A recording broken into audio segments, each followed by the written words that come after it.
Spirit, fill the hearts of your faithful, rekindle among the fire of your love. Send forth your Spirit, and they shall be created, and you shall renew the face of the earth. O God, by the light of the Holy Spirit, and instruct the hearts of the faithful. Grant by the same Holy Spirit we may be truly wise and ever enjoy His consolation through the same Christ our Lord. Amen. Son of the Holy Spirit.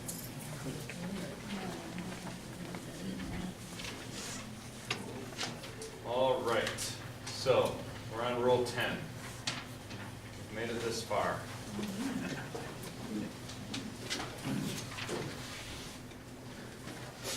So we'll go over the last 5 rules tonight, and then next week we'll do a review, summary, some final thoughts, and if you're good, I'll sing my song for you.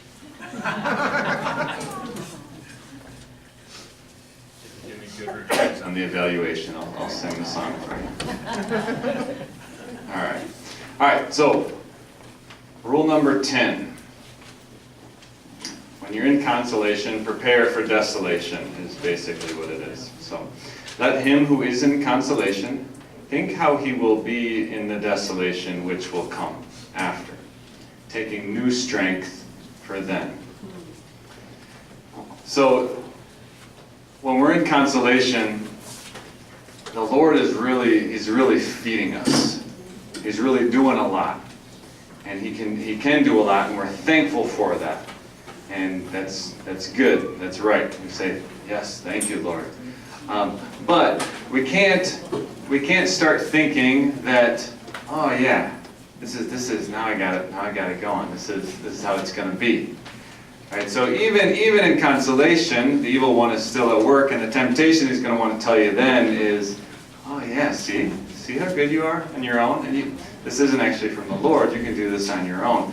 And that, again, we got to reject and recognize, no, I know how I am in desolation. I'm a crying little baby in the corner. I can't do anything.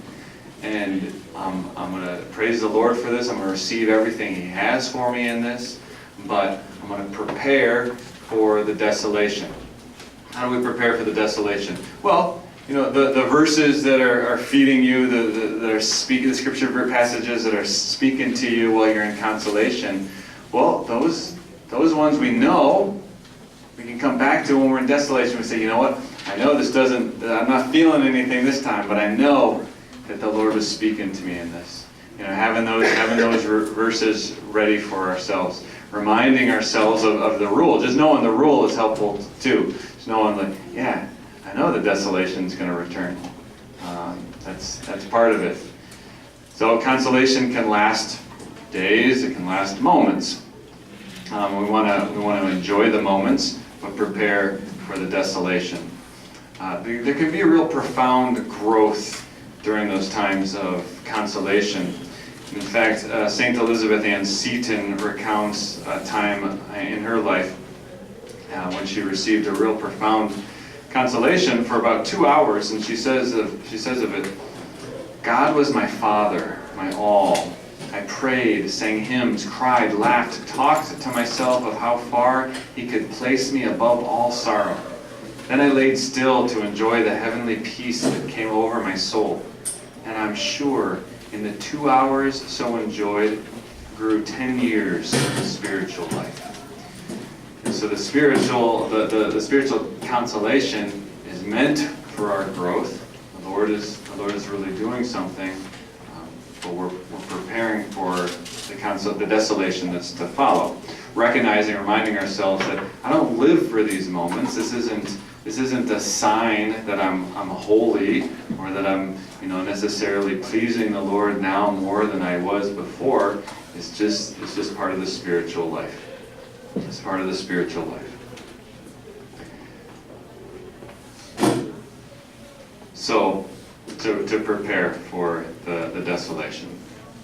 Rule number 11.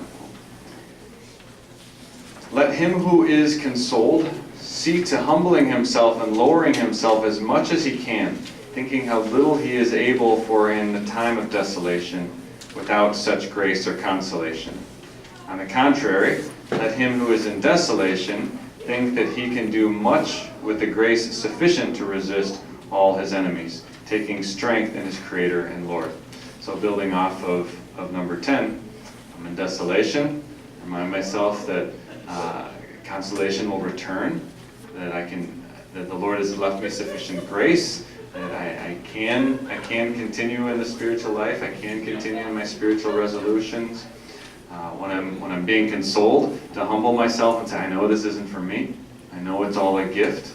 I know that when desolation returns, I'm going to be weak. So I'm going to be ready for that. So again, this is where if we're not living an examined life, then we don't notice when we're in consolation or desolation, and we're a lot more vulnerable to the enemy in those moments. So to be able to step back and say, desolation. Okay, what am I going to do? I'm going to remind myself consolation is going to return. Oh, I'm in consolation. Okay, I'm going to remind myself that I need to prepare for desolation. So we're always preparing. We're not just staying idle. In desolation, we're always remembering the truth of God. We're called to act a lot more, live a lot more on faith in those moments.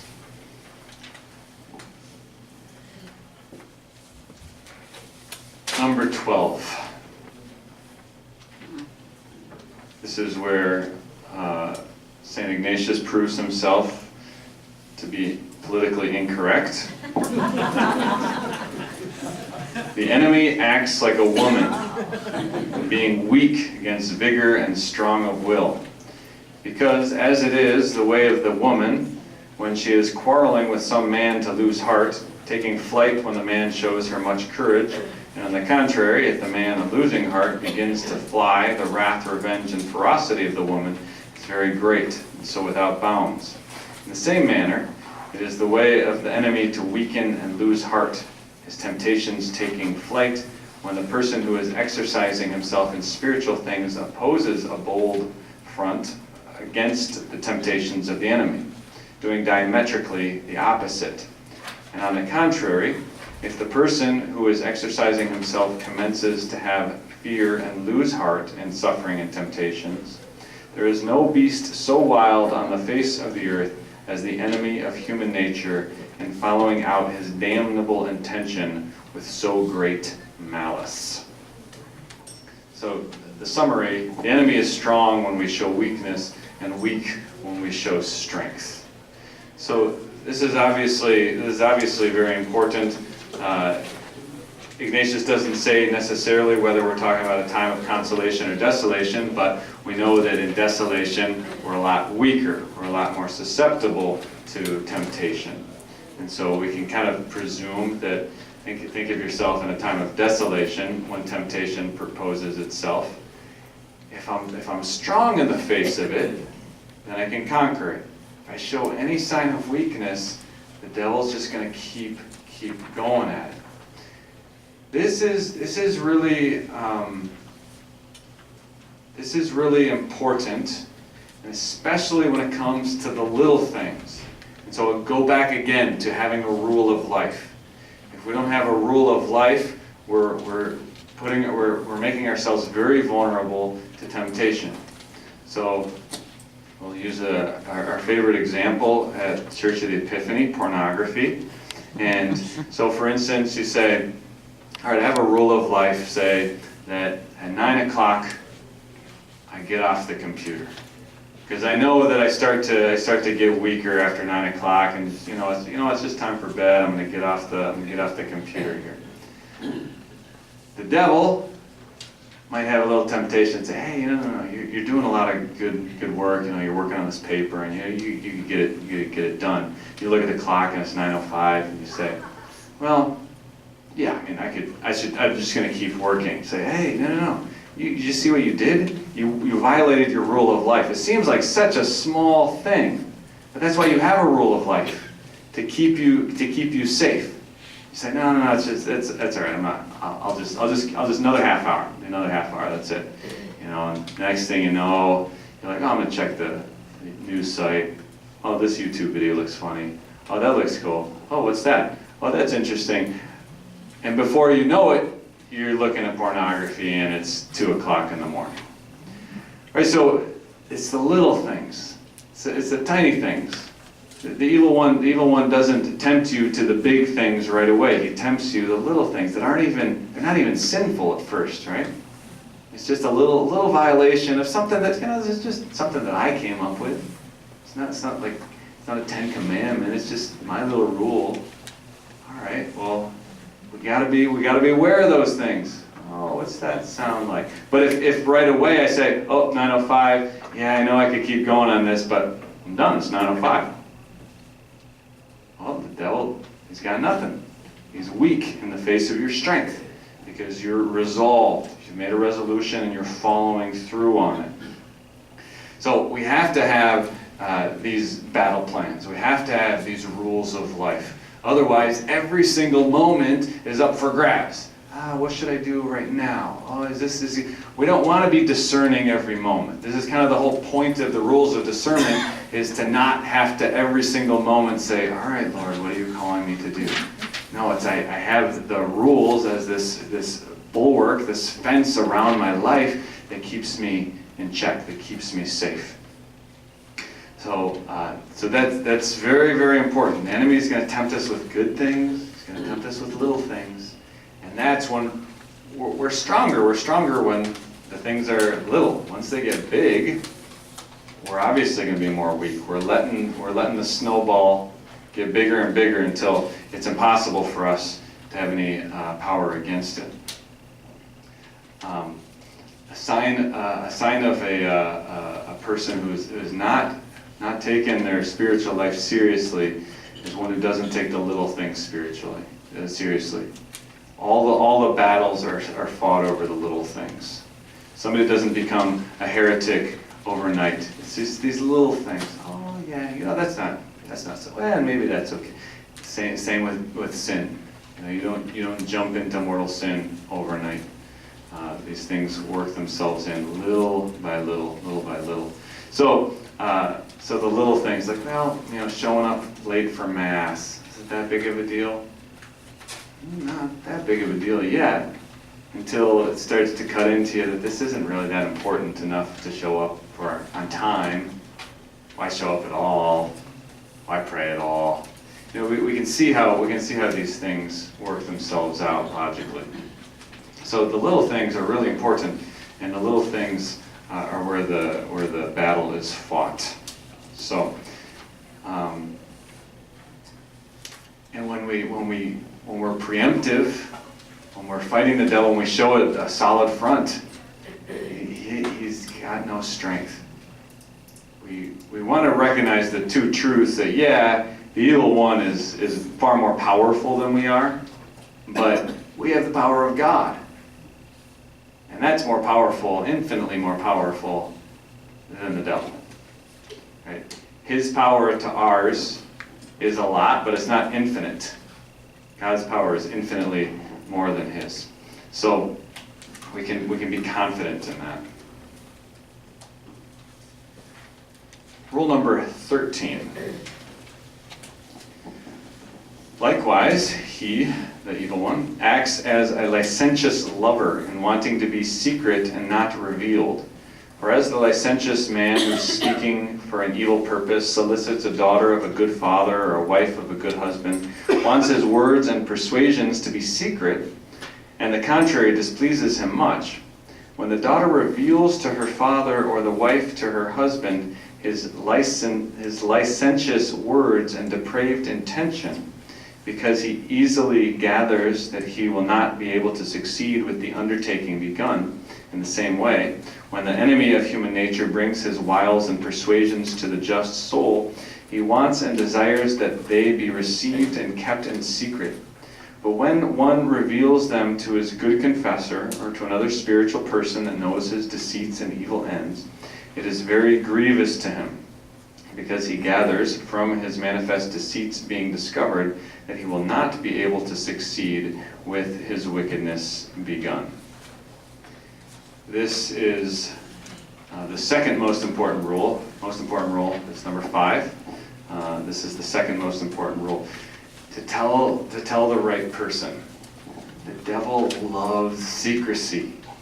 He loves to make you feel like you're all alone. He wants you to keep everything bottled up inside and not tell it to anybody. He wants you to think that there's something completely wrong with you, and that if you tell somebody else, they're going to reject you. He wants you to try to do it on your own and fail, and then get just turned in on yourself and dragged down. A one-on-one battle is never going to work with the evil one. He's stronger than us. We have to fight in the light. We have to fight with our brothers and sisters. We have to fight with the power of the church. The church is not a private, secret entity. It's a public, it's an out there thing. It's a real thing, and we're really here in this battle with each other. So we can almost always be assured that when there's something I think, I can't tell somebody this, that we should tell somebody that. I was meeting with, whenever a spiritual director, whenever you feel like I don't want to tell this to my spiritual director, that you should tell your spiritual director. That's an absolute sign. That's when you do tell it. And you have to tell the right person. It's not just tell anybody. If I'm trying to decide whether or not I should quit drinking, I don't ask the bartender his opinion. Right? I ask my men's group, I ask my AA group, hey, do you think I should stop drinking?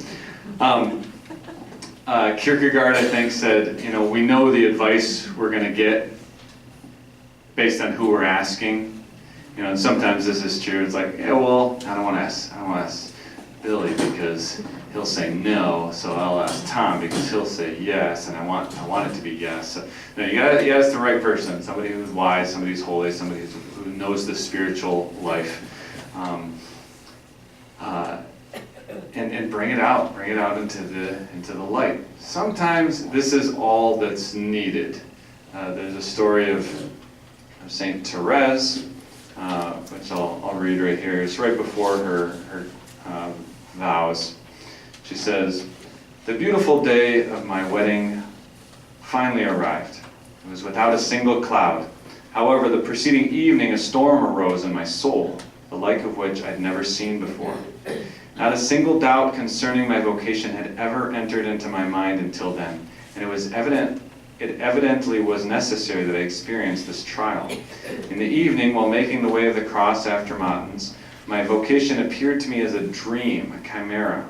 I found life in Carmel to be very beautiful, but the devil inspired me with the assurance that it wasn't for me, and that I was misleading my superiors by advancing on this way to which I was called. The darkness was so great that I could understand one thing only.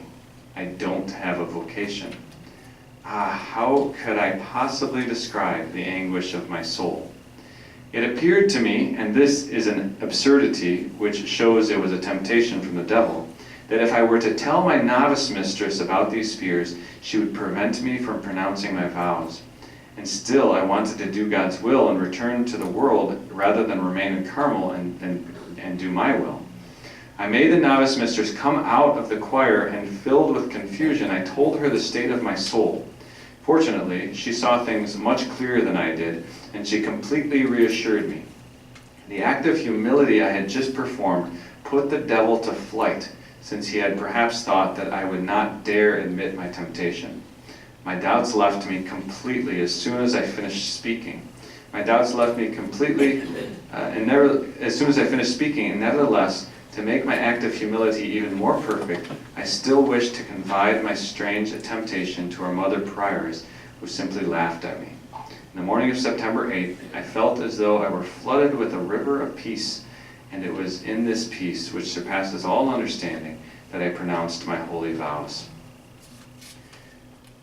So we see that even as she's telling the story, she's recounting it and saying, I can't even believe I fell victim to this. But this is often happens. How many of us know some young person who was madly in love with the wrong person, and it's like we can see very clearly on the outside, and they can't. We're sometimes just clouded to reality, whether by strong sensual consolation of some sort or desolation. We just can't see. Even Padre Pio, who could read souls, needed to confide in his spiritual director to get direction for his own soul. Because that's the way the Lord chose to work with him. For his own humility, for the communal aspect of our faith. We don't walk this road alone. We need the help of our brothers and sisters. And so when we bring things into the light, we notice what Terez says, the devil doesn't like that, because it's an act of humility on our part, and that's one thing that makes him leave. The other part of it is that when we speak those things out loud and speak them to another person, we start to recognize the truth, and the other person often recognizes the truth too. So Terez, she told the right person. She told her novice mistress, who was able to say, "No, that's obviously not from the Lord. You know, you've been on this path for how many years? It's been very clear. It's been confirmed again and again and again. And the night before, the Lord doesn't just all of a sudden say, oh yeah, no, never mind. That's not the way the Lord works." So sometimes we just need that third person to say, nope, that's from the evil one. When we can recognize the enemy's voice, we can almost always be assured that he's saying the opposite of what we really should do. So if we sense that, I don't want to tell this, we know that in fact, yeah, I do need to tell that. So that's, again, the importance of being able to recognize whose voice is speaking here. So a priest, a confessor, a spiritual director, a spiritual friend, somebody who you know to be wise in the spiritual life. And yeah, it's humbling, and that's part of why it's so effective, that we're making this act of humility. All right, any questions there? We'll proceed to Rule 14. Likewise, the evil spirit behaves as a chief bent on conquering and robbing what he desires. Or as a captain and chief of the army pitching his camp and looking at the forces or defenses of a stronghold, attacks it on the weakest side. In the like manner, the enemy of human nature, roaming about, looks in turn at all our virtues, theological, cardinal, and moral, and where he finds us weakest and most in need of our eternal salvation, there he attacks us and aims at taking us. So of course, St. Ignatius, a military man, knows well that, yeah, if you're going to attack somebody, you don't attack at their strongest point. You attack at their weakest point. You can think of whatever war movie you want to. This is always what they're doing. I can think of right now one of the Lord of the Rings movies where the dude with the bomb goes in. Like there's just one little niche in the wall. Like that's where they go. They brought a bomb there, and it's an indestructible fortress. Oh, except for this little one water passageway, but you know they'll never find. Right? That's where the enemy is going to go. He's going to go to where the weakest point is. So we need to know what our weakest point is. We need to know, yeah, this is where the devil always tempts me. These are the situations in which the devil always tempts me. We need to start devising our own battle plan, our own defense plan, so that we're ready for those things. Too often, we just kind of continue on. You know, we say, oh yeah, I fell in that area. All right, get back up and keep trying. Okay, that's good. We do want to keep up, get back up and keep trying, but what are you doing to fortify that area? Right? That's where you're weak.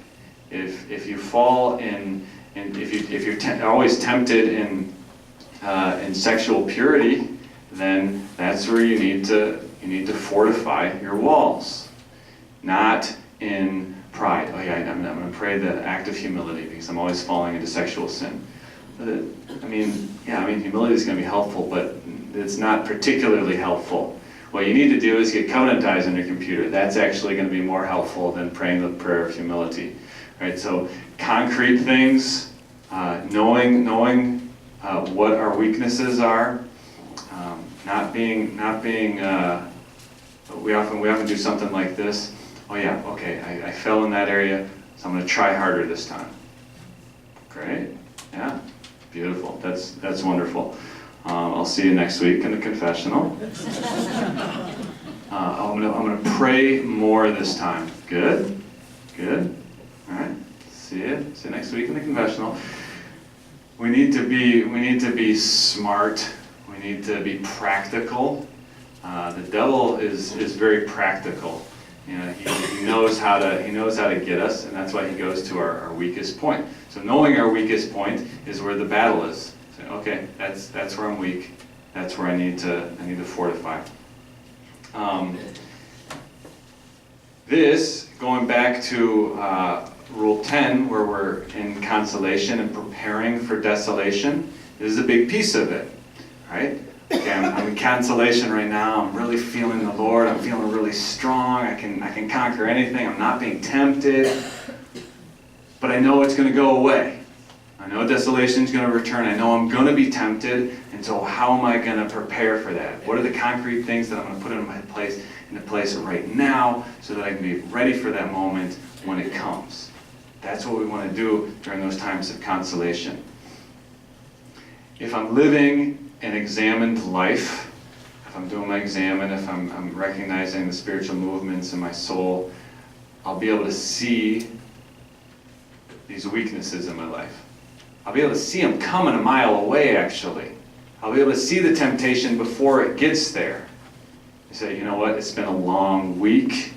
It's Friday. I'm tired. I'm crabby. This is the time where I like to go to the bar and get really drunk. Okay, all right, I see that coming a mile away, and so I do something different. I change my plans. So, okay, after work today, I'm calling up my friend, and I'm going to say, hey, we need to go have dinner. You know, so I do something preemptively, knowing that the temptation is coming, knowing that I'm going to be weak in a certain area. Again, having these rules of life in place. You know, go back to the, you know, your rule of life of internet goes off at 9 o'clock. Say, that's not a rule that I made because of any reason except that I know that I get weak. Then that's when I get weak. So that's the fortification that I make. So to be wise, to be an equally cunning general of your own army, your own fortification, and making sure that you're actually fighting in a battle and not just letting the enemy roll over you again and again. Because, of course, all of these, you know, they play off of each other, right? So if I'm weak, that place that I'm weak, and that's the place that the evil one keeps tempting me, that's the place I keep falling, that's the place that go back to Rule 12, that I'm like, I can't defeat this. So every time the temptation comes, I show weakness, the evil one shows strength, and he continues to devour me. When I fortify my weaknesses, then I have confidence. I say, I'm strong. I know that when this comes, I can defeat him. I know what to do when this happens. So all these things are interrelated.